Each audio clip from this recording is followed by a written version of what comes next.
Pumpkin King art, fan art, and prop replicas. John Wick 1970 Chevelle Super Sport in-depth model build. Welcome back to the channel for the John Wick 1970 Chevy Chevelle Super Sport 1/25th scale model build. So this is a bit of an older style model. They kind of repopped it in the John Wick licensing. I'm sure they have been making this kit actually since 1970. And the difference is between this one and the original 1970 kit is they have added some new decals. They've added a few extra parts like these new tires and new hubcaps. And this detail here on the back, they've added these new pipe ends to put on. But other than that, this is pretty much just like the old kits from 1970. It doesn't fit exactly perfectly together, so I have to do some working. But altogether, it is a fun kit, and it does make a beautiful car. Just takes a little bit of extra skill and patience to work on this kit. Alright, so hope you guys enjoy this build of this model kit. Thanks for watching the channel. Alright, so on the bench today we have got the John Wick 70 Chevelle Super Sport. So I'm going to show you guys a trick if you want to preserve the box. Well, mine's got a little bit of damage, but most of the time your boxes come really nice and you might want to preserve them. So what you want to do here is you want to go in behind it, and you can cut the bottom piece of plastic off and preserve the piece of plastic on top.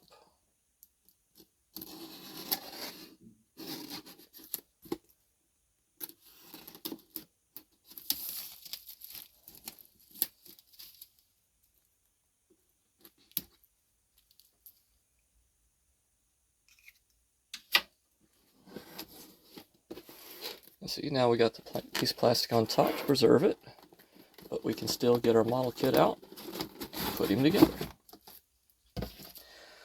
So the John Wick Chevelle model kit comes molded in white, not green, so you will have to paint it. It does have some very nice chrome parts, and these nice new tires. So something I would suggest, if I'm not mistaken, I think this actually is, if you want to build a 70 Chevelle, this is probably one of the best kits you can get for it, because I think they retooled this a little bit and put some of the markings like the SS's on the side of it. I don't think that the original kit that's like this has the SS on the side of it, unless they have, unless the newer ones they're putting out do. But I think some of the older original kits, it's just the 70 Chevelle, I don't think they had those engravings on the side. We got some racing stripe decals, very nice, and then we got some really nice clear parts. Alright, so colors we're going to be using. Found this hunter green. I think it looks appropriate for the 70 Chevelle. I really like the Rustoleum paints. Going to use some gray, flat gray primer, prime part of the stuff, and going to use some flat black primer on some of the parts as well. And then I've got some DecoArt silver here. And besides, I will probably be making up a green on my own, out of my own paints, to do the seats and interior with. If I was going to not mix it up, I know some people don't quite have the skill to mix things up like I do, I would go with probably a forest green that is matte finish, not satin, not gloss. I would go with a forest green that is matte, and there's a little trick here. We know in the model world you can take future floor polish that has that's made out of acrylic, and you can take a little bit of that and coat the seats in that after you have painted them with a flat paint, and it makes them look like leather. and the other things they make seats out of. Alright, so the first thing I'm going to do is take and get some of these out and get ready to start priming them. And one more thing before I start priming these and painting these. So I know not everybody can afford an airbrush, although they are starting to get really cheap at Hobby Lobby. We've got some very nice airbrushes at Hobby Lobby for cheap now. But if you want to do this without using an airbrush, you said you could totally use these guys right here, and then instead of this guy, I am going to use this guy in an airbrush a little bit. So this guy, Krylon makes a, I think, silver glitter sparkle paint that's in a can that you could use. So that's what I'm going to do with this. I'm going to lightly mist some of this later on the body of the car when I mix this up to put a little bit of metallic sparkle in it. But if you said you don't have an airbrush, you could use some Krylon. It's just Krylon was like $9. This guy was like $1.25, and I already have an airbrush, so I went with this. Something also you might could possibly do, you have to be really careful, is if you put this on a brush and then do a dry brush method, which is where you take and run the brush against a piece of paper or something till you get most of the paint off, and then you could possibly take and like pull it back and like flick it onto the car body, and that would also give you the same effect if you guys were really strapped for cash and looking for some solution to work. Alright, so I want to talk about something here before I get started on the painting. So there are a couple of pieces here that need to be cut out. They're actually here to help you hold on to it for painting so that you don't damage the rest of the body, but I think I might just go ahead and cut these out here in a minute. So I think I'm definitely going to cut these out here and here. So something I always recommend if you're going to work on any model kit whatsoever, if it's snapped together, doesn't matter what kind of paint you've got, you can do anything on any type of budget. But some tools that you absolutely need is sprue cutter, so you can cut these parts out. You will also need an X-Acto knife, helps you trim some of the flash. Some of these things have flash on them. This one seems to be pretty good. Oh, there's a little bit of flash right there. See that? You will need to be able to trim stuff like that off. And then the other thing I highly recommend is sometimes they don't get some of the stuff quite right on these, and you have to get some of the holes back open. I would suggest a small little hand drill kit. Those are 3 tools I would highly recommend for anybody who's working on any kind of model kit, whether it be snapped together, it's already in the right colors, or these model kits, even if you're just getting some hand brush Testors paint to put on these, or you're just painting these with a little bit of acrylic, whatever you're wanting to do. 3 tools I highly suggest is sprue cutters, X-Acto knife, and then a small hand drill. So a small hand drill actually is something that you turn with your hand. It's not actually powered by anything. All right, well, get a really good look at this. So remove that one and that one, not that one. That one must stay to hold the hood. So only the ones are in gray.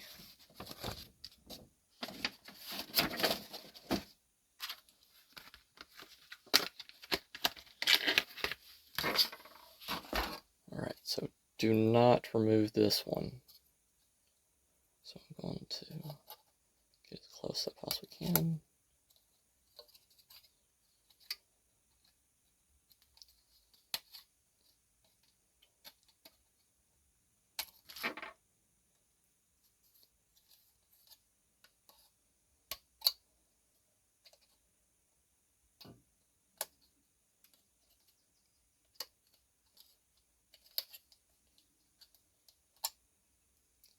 Right, that one tore off pretty good. Like I said, that's the reason why you want the sprue cutters, is so you can cut it really closely. And then you see there's like a little bit of flash there, so we'll just, a little bit of extra material, so we'll just remove that with the,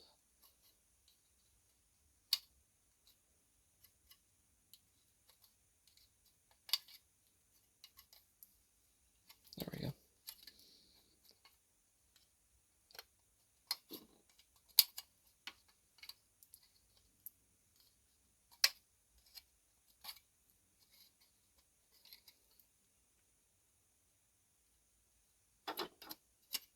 There we go. I think I got enough now. Let's see here. Just need to get this little bit there.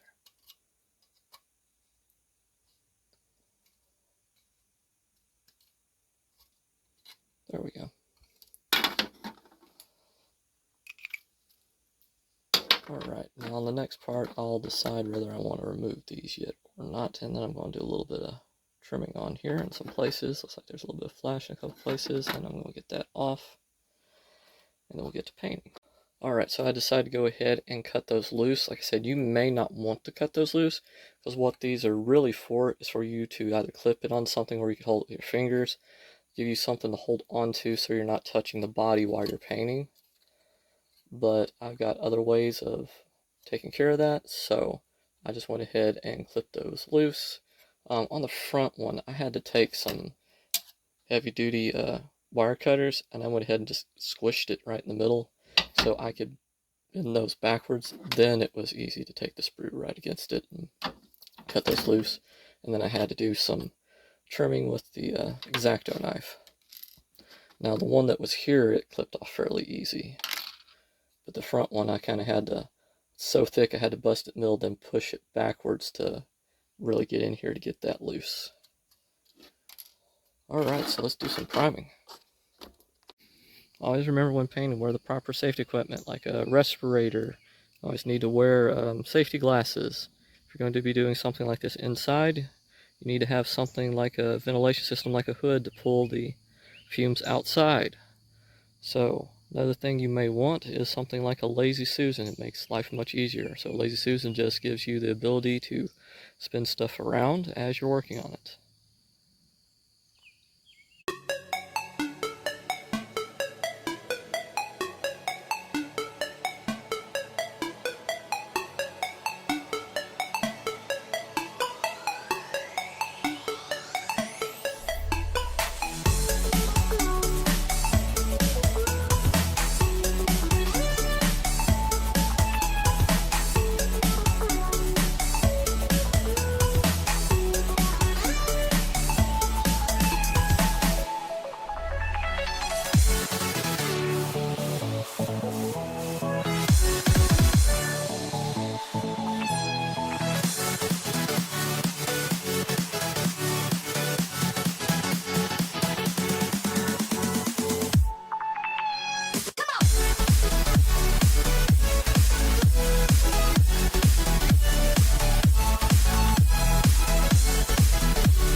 Alright, so remember, with any of these spray paints, whether it's spray primer or spray paint, you're only just lightly misting it. You are just wanting to basically cover the area.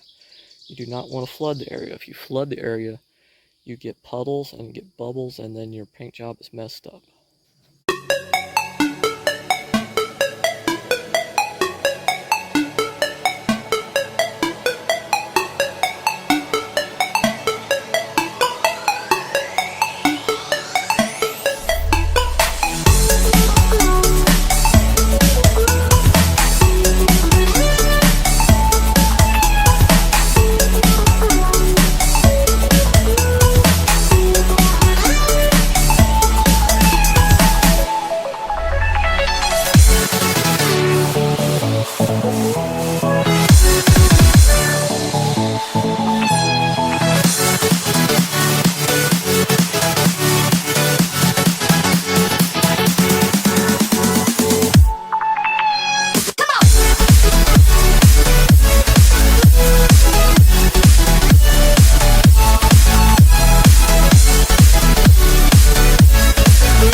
comes to moment of truth, I'm going to start painting it with the hunter green. Another tip for you is to always paint the bottom or non-showing side first, then paint the side that you want to be seen the most. That way it keeps your good side from getting messed up.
Alright, something you're going to want to work on model kits like this, especially car kits, is you're going to want some type of silver Sharpie or a chrome pen. I'd also like a chrome pen to go with my silver Sharpies, but I don't have one yet. But you're going to need something for silver detailing, especially on these older cars.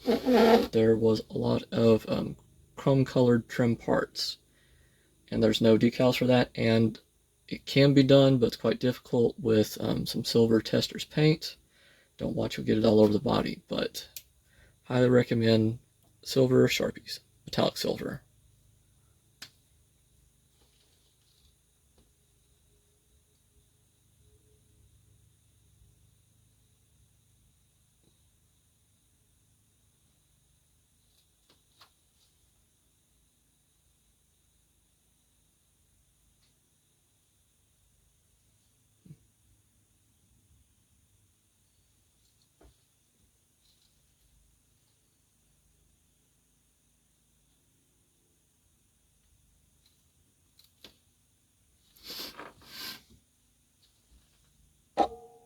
Alright, so now I'm fixing to attempt to do the metallic sparkle in it with the metallic paint and airbrush.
Alright, so now you can see I kind of dusted it with the silver paint. I think it's looking pretty good. It's got that metallic flake in it now.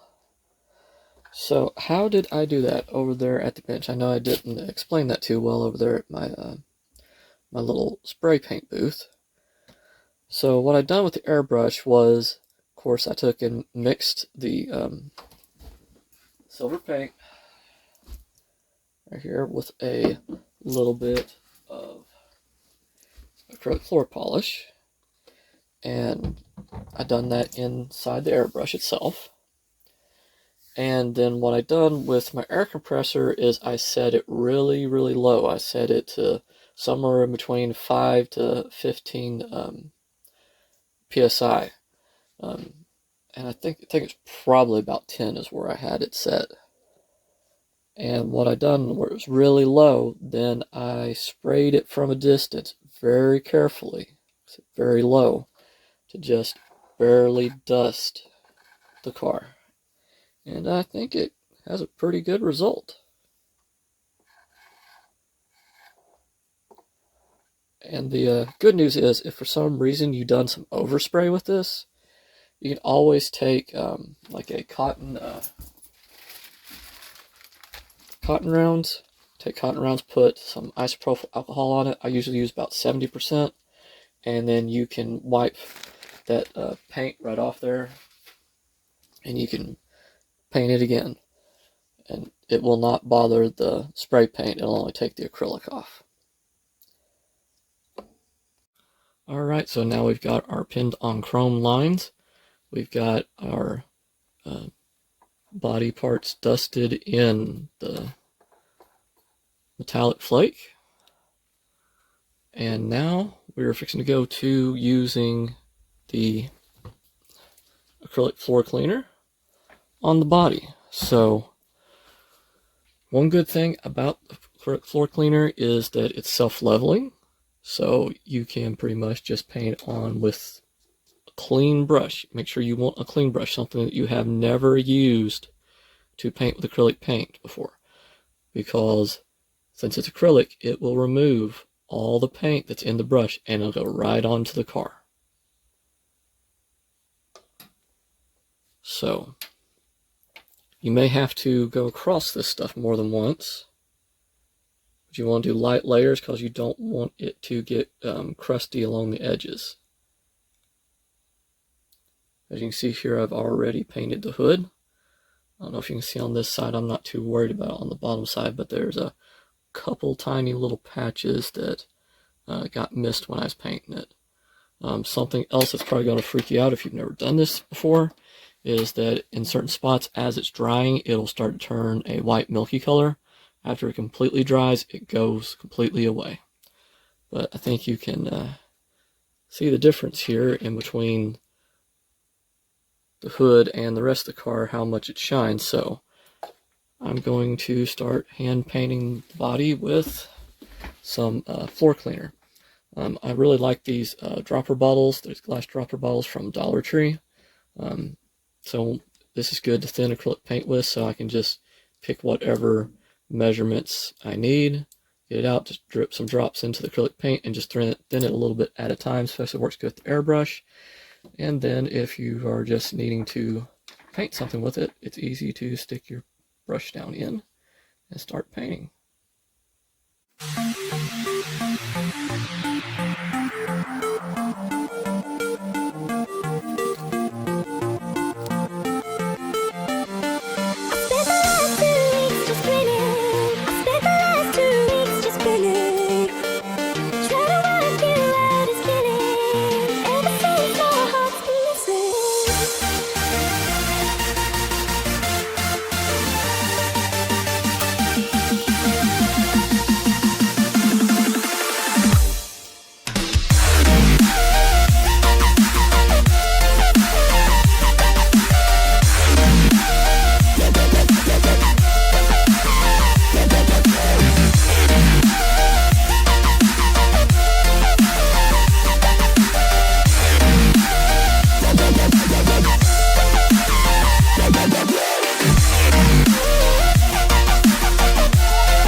went ahead and given this a couple of coats and the floor polish.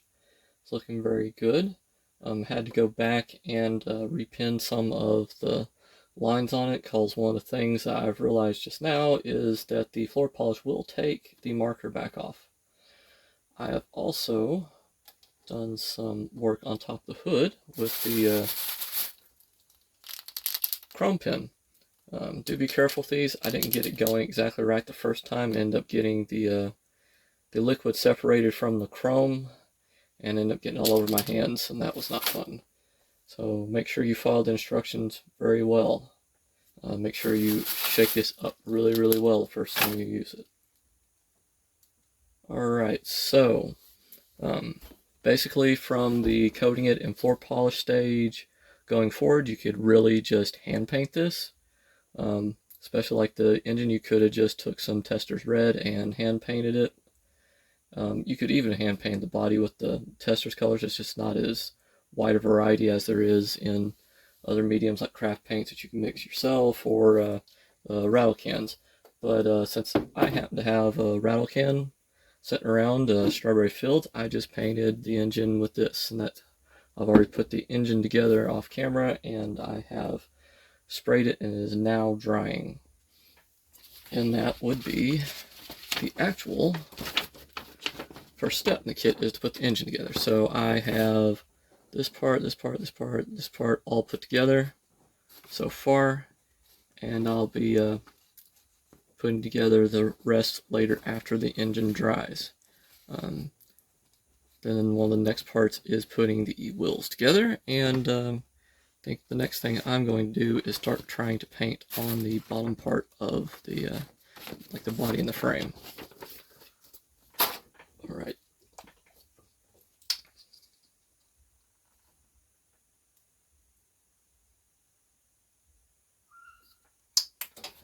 Testors Silver would be better for this than the Silver Craft paint.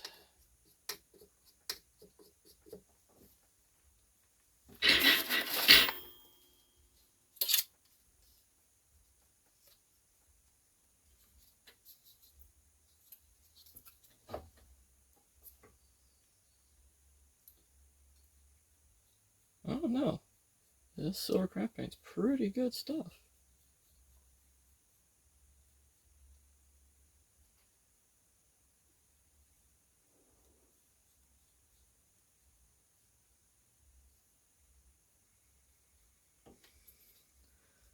Especially doing good where I went ahead and primed it black.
Please join us next time for part 2.